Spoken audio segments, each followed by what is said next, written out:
আসসালামু আলাইকুম। Welcome to my channel M and S kitchen. অনেকদিন পরে আবার একটা রেসিপি নিয়ে আসলাম। এই পিঠাটা খেতে পছন্দ করে না এমন মানুষ খুব কম।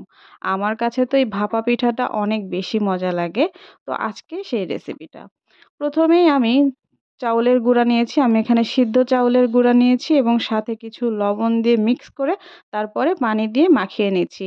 অবশ্যই লবণটা শুকনো গুঁড়ার সাথে ভালো করে মিক্স করবেন, তারপরেই পানি এড করবেন। তাছাড়া জায়গায়, জায়গায় লবণ হবে আবার জায়গায়, জায়গায় হবে না। অল্প, অল্প করে পানি দিয়ে আমি খুব ভালোভাবে গুঁড়াটা মাখিয়ে নিবো। এমনভাবে মাখাবো যাতে করে একটা মুঠ করা যায়। খুব বেশি পানি দিতে যাবেন না, তাহলে আবার পিঠাটা খেতে খুব একটা ভালো লাগবে না। এখন আমি এই গুঁড়াটা চেলে নিবো। চালার জন্য আমি আসলে মশারিটা ইউজ করেছি। আপনাদের কাছে যদি স্ট্রেইনার থাকে যেটা দিয়ে আপনাদের সুবিধা হবে গুঁড়াটা চেলে নিতে, সেটা করবেন।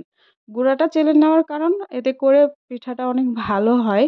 আমার তো এমনই পছন্দ। আমি আজকে খেজুরের গুড় নিচ্ছি। আপনারা চাইলে আখের গুড় নিতে পারেন, তবে খেজুরের গুড়টাই ভালো। আমি এখানে পাটালি ইউজ করছি। ছোট, ছোট করে স্লাইস করে কেটে নিচ্ছি। আপনারা সরাসরিও দিতে পারেন। আজকে আমি কোনো নারকেল ইউজ করছি না। আপনারা চাইলে নারকেলটা ইউজ করতে পারেন। একটা ঢাকনিতে অথবা যেই পাত্রে আপনি পিঠা বানাবেন সেই পাত্রে আমি প্রথমে একটু গুঁড়া নিয়ে নিয়েছি। তারপরে নিয়ে নিয়েছি পাটালি অর্থাৎ গুড়। দেন আবার একটু গুঁড়া দিয়ে আস্তে, আস্তে করে চাপ দিয়ে দিব যাতে করে সবকিছু একসাথে মিলে থাকে। অর্থাৎ আমি যখন পাতিলের উপর এটা ভাপ দিতে যাব যাতে ভেঙে না যায়। এ পর্যায়ে আমি একটা নেট দিয়ে খুব ভালোভাবে এটা সিল করে নিচ্ছি। এখন এই পাতিলের উপরে দিয়ে দিব। এটা হচ্ছে জাতীয় পাতিল, চেনে না এমন কেউ নাই। যাই হোক ঢাকনি সহই দিব যাতে করে কোনোভাবেই শেপটা নষ্ট না হয়। অনেকে আছে সাহস নিয়ে ঢাকনি ছাড়াই এই পিঠাটা বানায়। যাই হোক আমার পিঠাটা কিন্তু ১৫ থেকে ২০ সেকেন্ডের মধ্যেই হয়ে গেছে।